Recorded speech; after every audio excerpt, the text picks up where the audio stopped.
Ayxan axır vaxtı çökəlmişəm mən. Ayxan axır vaxtı çökəlmişəm mən. Gəl aparım mən səni razvalniyə. Baxsın o razvalva vaxtın olanda.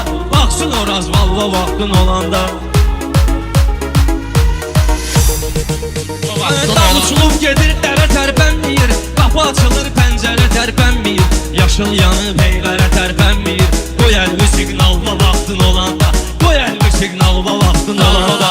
Yaşıl şirin qafiyələrdən qorur. Xiridarı məsəliyir uydurur. Bu qar yaman tükləri biz durur.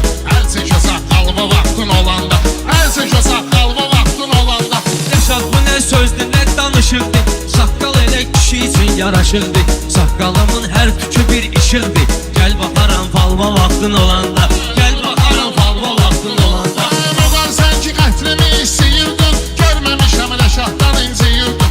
İndi gəl deyirsən o vaxt deyirdin. Gəlmi yasam alva vaxtın olanda. Gəlmi yasam alva vaxtın olanda. Mənə də çağır zalva vaxtın olanda. Düşəndə zor halva vaxtın olanda. Mənə də çağır zalva vaxtın olanda. Düşəndə zor halva vaxtın olanda.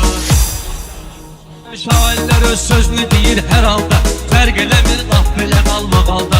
Rəşad idarın ki var yaşamalda. Sal bunu fil yalva vaxtın olanda. Sal bunu fil yalva vaxtın olanda. Sən bilirsən məni fırladırsan. Həm cəmaatı alladırsan. Son vaxtlar özün mənə oxşadırsan. Haydi özərgin alva vaxtın olanda.